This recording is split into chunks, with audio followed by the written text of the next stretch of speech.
The night in Gaza was silent, too silent. The moon hung like a pale watchman over broken streets, where dust and smoke had long become part of the air people breathed.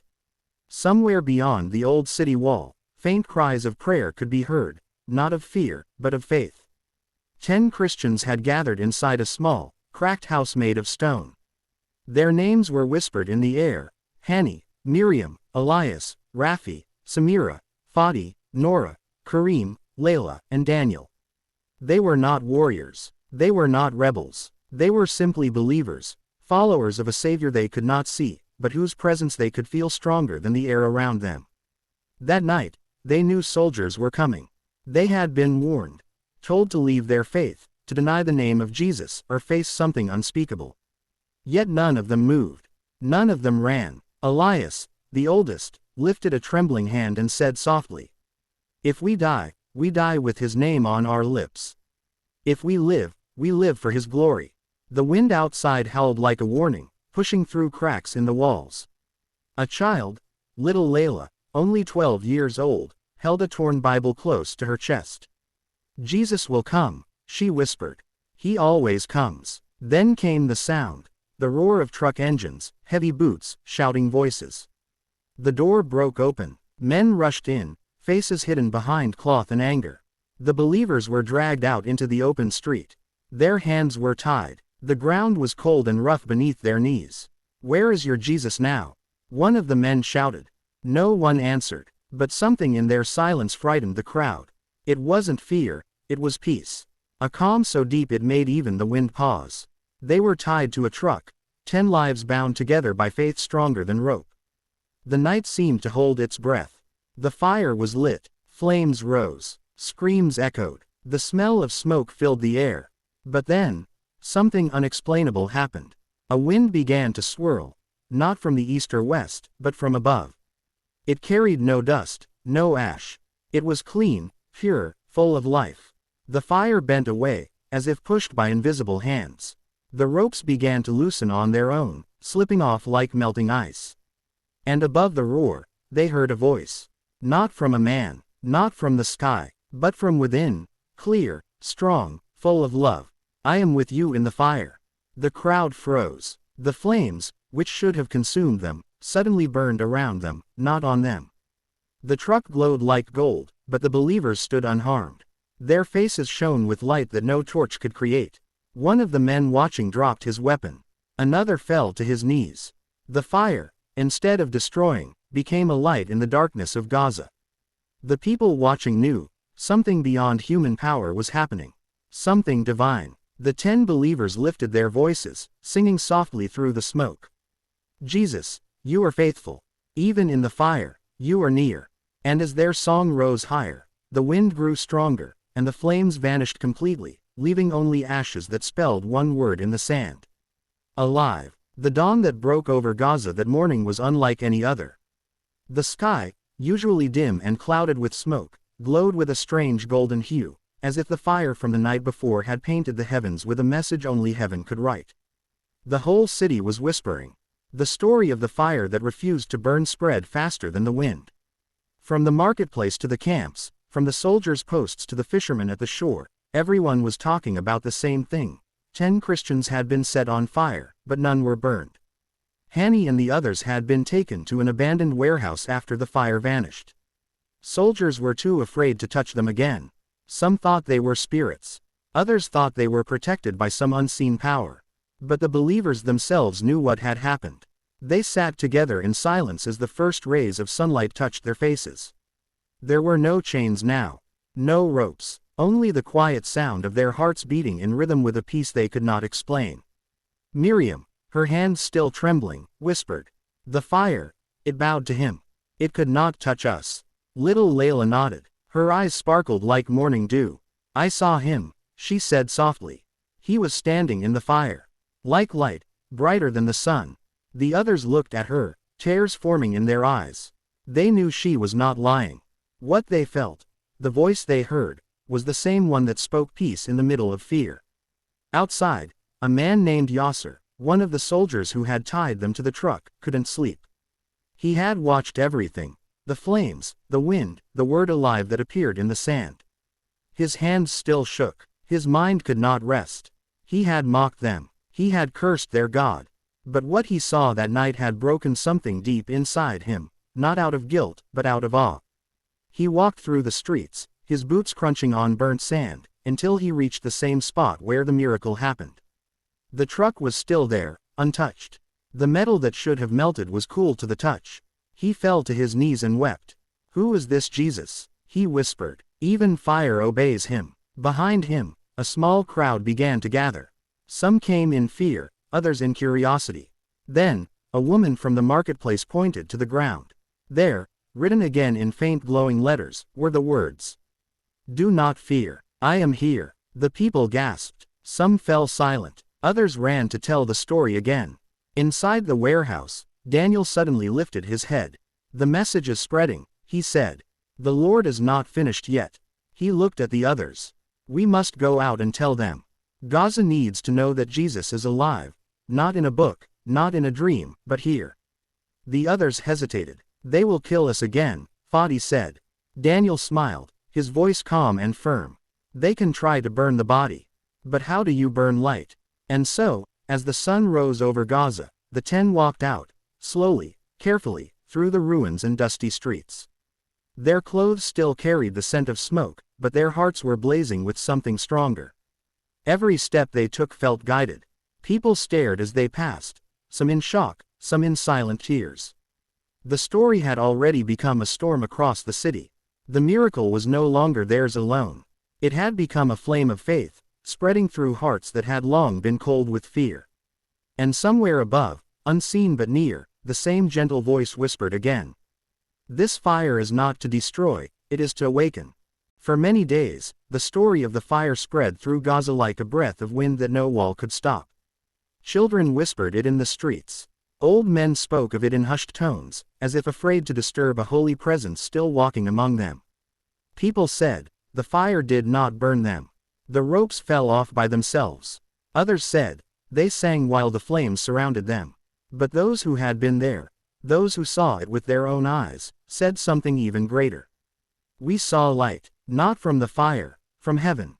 The 10 believers, Hani, Miriam, Elias, Rafi, Samira, Fadi, Nora, Kareem, Layla, and Daniel, were no longer hiding.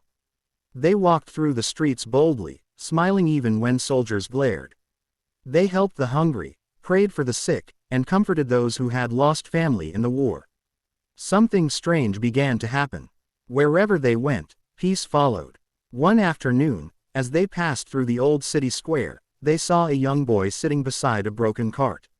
His name was Omar. His leg was twisted from an injury caused by an explosion years before. He looked at them with sad eyes and asked softly, "Are you the ones who walked through the fire?" Daniel knelt beside him. "Yes," he said gently. "But it was not we who walked through it.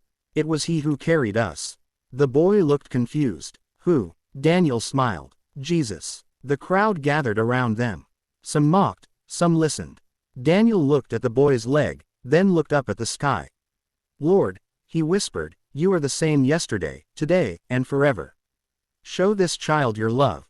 He placed his hand lightly on Omar's leg. The boy gasped, not in pain, but in surprise. Before their eyes, his twisted leg straightened. The scars faded. Omar stood, for the first time in years. The crowd screamed and fell back. Some shouted, "It's witchcraft." But Omar lifted his arms and cried out, "It's Jesus, the one who saved them from the fire."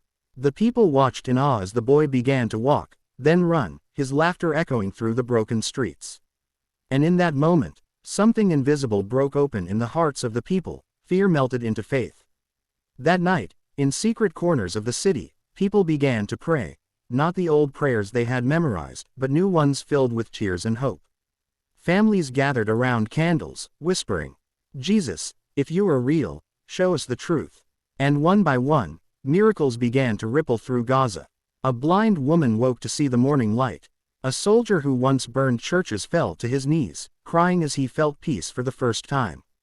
A man who had hated Christians all his life dreamed of Jesus standing in light, saying, "I have come for all, not just for some." Meanwhile, the 10 believers continued to move through the city like gentle flames, silent, glowing, unstoppable. But deep in the shadows, not everyone rejoiced. The rulers heard of the miracles and grew afraid. They said, "If this Jesus continues to spread, our power will fall." They began to plan again, quietly, secretly, to arrest the 10 once more and finish what they started. Yet even as they plotted, something unexpected happened. Yasser, the soldier who had seen the first miracle, came before them and said, "You cannot fight what is not from man. I saw the fire bow to them. I saw the ropes break. You cannot fight heaven." But they did not listen. That night, as the believers prayed on a rooftop overlooking the city, Daniel looked out toward the horizon and said quietly, "A storm is coming." Miriam asked, "Should we hide?" He shook his head. "No, we were not saved from the fire to run from the storm." And far away, thunder rolled, though the skies were clear. It was not the sound of weather. It was the sound of destiny. That night, the sky above Gaza was restless. Winds began to swirl, not with dust, but with a strange trembling energy, as though heaven itself was waiting to speak. The 10 believers gathered again inside the small stone house where their journey began. It was quiet, lit only by a single candle. The flame danced, its shadow painting the walls with shapes that looked almost alive. Daniel stood at the center, his Bible open on the table. His voice was steady but heavy with meaning. "The rulers are coming for us again. I feel it, but remember, we are not alone. The one who stood in the fire will stand again." Outside, the city echoed with footsteps. Soldiers were moving, their armor clinking, their eyes filled with orders they didn't fully understand. Among them was Yasser, the soldier who had once tied the believers to the truck. His heart burned with guilt and wonder. He knew what the commanders planned. They would raid the house, take the 10, and silence their story forever. He ran through the dark streets, whispering a desperate prayer. "Jesus, if you truly live, help me protect them." Inside, the believers continued to pray. Samira's voice trembled as she said, "Lord, let not fear speak louder than faith." Then the door burst open. Soldiers flooded in, shouting, weapons raised. The candle went out, leaving the room swallowed in darkness. Hands grabbed at them, ropes tightened again, history repeating itself. But this time, something was different. As they were dragged out into the open courtyard, thunder cracked across the sky, though there were no clouds. The wind picked up, fierce and alive. The soldiers hesitated, some clutched their helmets as the air began to hum with unseen power. Daniel lifted his face toward the heavens. "Father," he whispered, "not for our sake, but for your glory." And then, it happened. A blinding light split the sky, brighter than lightning, yet gentle as sunrise. It wrapped around the 10 believers like an invisible shield. The ropes snapped before the soldiers could even lift their hands. The ground trembled. The fire torches the soldiers carried flickered, and then bent backward, their flames turning upward into a swirling column of light that rose high into the air. People from nearby houses rushed out, drawn by the sound. They saw what no eye could explain, a storm made not of rain, but of light. It spun above the courtyard, forming the faint image of a cross. The soldiers fell to the ground, their weapons clattering. Some screamed, others wept. The commanders shouted orders, but no one could move. The light grew stronger until it filled the whole street, painting faces, walls, and rooftops with a warmth that felt alive. And in that silence, a voice echoed, not loud, but clear enough for every heart to hear. "You cannot chain what I have freed. You cannot burn what I have blessed. My love will stand in Gaza." Then, just as suddenly as it began, the light faded. The air was still. The soldiers were on their knees, trembling. Yasser, tears streaming down his face, crawled forward and whispered, "Jesus, forgive us." Daniel walked to him and placed a hand on his shoulder. "He already has," Daniel said softly. "Now rise, not as an enemy, but as a brother." Yasser looked up, and for the first time in years, he smiled. That night, dozens of soldiers laid down their weapons. They followed the 10 believers into the streets, where they sang songs of hope under the open sky. People came from every corner of the city to listen. Mothers brought their children, the sick came to be prayed for, and the broken came to find peace. The storm had passed, but it had left something new behind, revival. From that moment on, no one could deny what had happened. Even the rulers. afraid of the signs they could not control, retreated in silence. And for the first time in many years, Gaza felt something it had forgotten: peace. But Daniel knew the journey wasn't over. As the stars came out, he looked toward the horizon and whispered to the others, "This light will not stop here. It will travel beyond these walls, beyond this land." And indeed, somewhere deep within the hearts of those who witnessed it, faith had been born, faith that could not be burned, chained, or silenced. Weeks passed after the storm of light. The city that once echoed with fear now pulsed with quiet wonder. People still spoke of that night, the night when the fire bowed, the ropes broke, and heaven touched the earth. Children drew pictures of crosses in the dust. Old men sat under broken walls telling stories of the 10 believers who could not be burned. And every evening, songs of praise floated through Gaza like soft rain after years of drought. The 10, Hani, Miriam, Elias, Rafi, Samira, Fadi, Nora, Kareem, Layla, and Daniel, continued their mission. They no longer hid, they no longer feared, they walked through villages, healing the sick, comforting the sorrowful, and sharing the message that had saved them. Jesus lives, and his love is stronger than fire. One morning, Daniel stood at the edge of the city, watching the sunrise. The same golden glow that had once saved them now painted the horizon. Beside him stood Yasser, no longer a soldier of fear, but a man reborn. He carried no weapon now, only a heart full of peace. "Daniel," Yasser said quietly, "I was once the one who tied your hands. But now, I only want to help others find the freedom you found." Daniel smiled, placing a hand on his shoulder. That's how his light spreads, from the hand that once harmed to the hand that now heals. And so it began. One by one, the people of Gaza began to travel beyond their borders, to Egypt, Jordan, Lebanon, and far across the seas. Wherever they went, they carried the story of 10 believers who should have died, but lived to tell that Jesus still walks through fire. In distant lands, strangers heard their testimony and wept. In secret rooms, small groups began to gather and pray. In towns torn by war, hearts began to soften. The light that started in Gaza moved like a wave across deserts, cities, and nations. Back in the city, Layla, the youngest of the 10, had grown.